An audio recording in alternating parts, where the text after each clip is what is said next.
미국 국무부가 오늘 한국의 정보통신망법 개정안 시행에 대해서 한국은 미국 기업들의 과도한 부담을 부과해서는 안 되고 법 시행을 표현의 자유에 대한 검열을 요구하는 수단으로 이용해서는 안 된다라는 우려를 표명했습니다.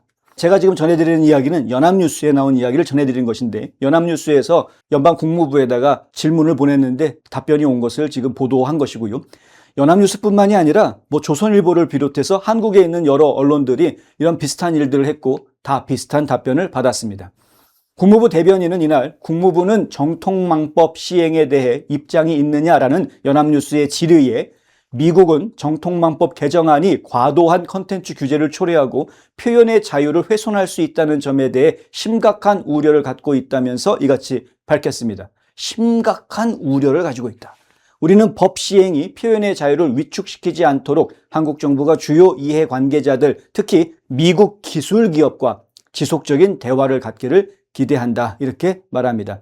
대한민국 안에서 지금 많은 국민들이 이용하고 있는 소셜미디어 플랫폼 중에 가장 대표적이라고 이야기하는 페이스북, 유튜브, X 다 미국 회사입니다. 그런데 표현의 자유 이거 막아버리게 되면 피해를 보는 거는 대한민국 국민뿐만 아니라 미국 기업들도 피해를 보게 된다. 이거죠. 미국은 모든 사람을 위한 자유롭고 개방적인 디지털 환경을 조성하기 위해 한국과 계속 협력해 나갈 것이다 라고도 이야기했습니다.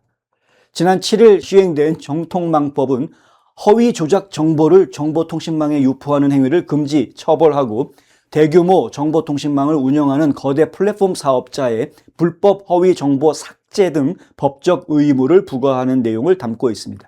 트럼프 행정부는 그동안 이 법이 표현의 자유를 중시하는 자국의 미국의 온라인 콘텐츠 규제 원칙에 어긋나고 메타와 구글 등 미국 플랫폼 기업에도 부담을 줄 수 있다는 이유로 문제를 제기해 왔습니다.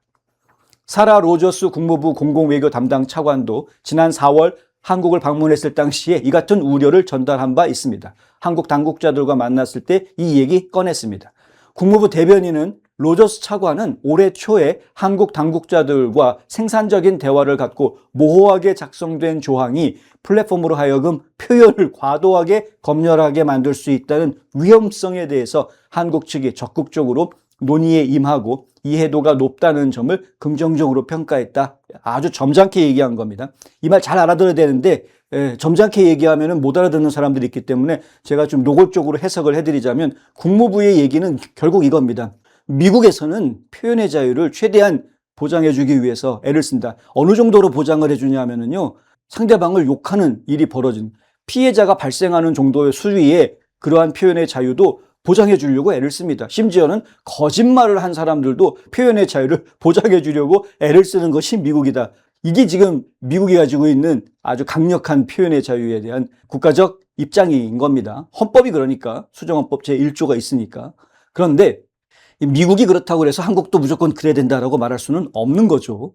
그래서 한국 정부가 그것을 이해해주고 최대한 협력을 해줄 것을 요구를 하는 그런 대화가 있었다라는 것이고요. 첫째. 둘째는 뭐냐 하면은 이 이야기를 진행하는 과정 중에 정통망법에 모호한 표현이 많더라라는 이야기입니다. 그래서 이거는 귀에 걸면 귀걸이, 코에 걸면 코걸이. 예를 들어서 가짜뉴스, 뭐가 가짜뉴스냐? 가짜뉴스를 누가 판단하느냐? 그 가짜뉴스라는 기준이 어디에 있느냐, 어떻게 조치를 취해야 되느냐, 형벌을 주는 그 형량이라는 것은 어떤 기준으로 그럼 부과가 될 수 있는 거냐, 이런 것들에 대해서 구체적으로 법에 나와 있지가 않더라는 거죠. 그러니까 결국은 법을 이상하게 해석하거나 확대 해석하는 경우 지나칠 정도로 가짜뉴스라고 말하기 어려운 것도 가짜뉴스라고 그냥 매도해버릴 수 있는 위험성이 있다라는 부분을 지적을 해주었던 거고요. 사라 로저스 차관이. 그런 거에 대해서 이 플랫폼을 운영하고 있는 사람들이 보았을 때는 이거는 가짜뉴스라고 말하기가 좀 어려운데 라고 생각했는데 한국 정부에서는 야 그거 가짜뉴스야 라고 이야기할 수도 있는 거 아닙니까? 서로 다른 생각을 가질 수 있는 거니까. 이런 부분에 대해서 한국 정부가 미국의 플랫폼 사업자들한테 충분히 논의를 좀 해주었으면 좋겠다라고 이야기를 했다는 것입니다.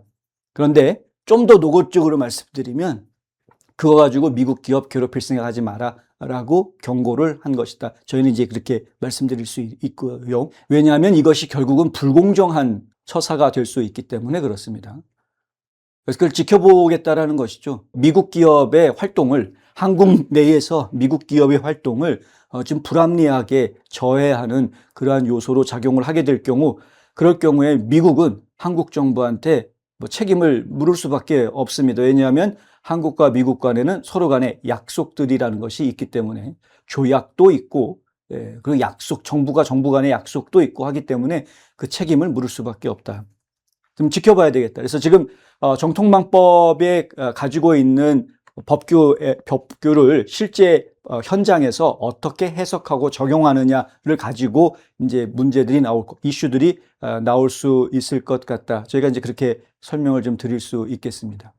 많은 분들이 기대하고 계신 부분들이 있을 것 같은데, 뭐 지나치게 기대하시는 거는 무리라고 저는 항상 말씀을 드립니다. 너무 많은 것을 한꺼번에 기대하시지는, 어느 날 갑자기 이재명을 체포해가지고 관타나무로 데려간다, 뭐 이런 식의 과도한 음모론 같은 이야기는 너무 기대하실 이야기는 아니다. 다만 지금 미국 정부도 그동안에 계속해서 노력을 하고 있다. 미국 정부가 노력하고 있는 것은 차원이 제한적인 차원일 수밖에 없다. 미국 기업의 활동을, 그리고 미국 시민들의 권리를 보장해주기 위한 차원으로 움직일 수밖에는 없다라는 이야기. 한국 국민들을 위해서 미국 정부가 움직인다. 이건 말이 안 되는 이야기입니다, 여러분.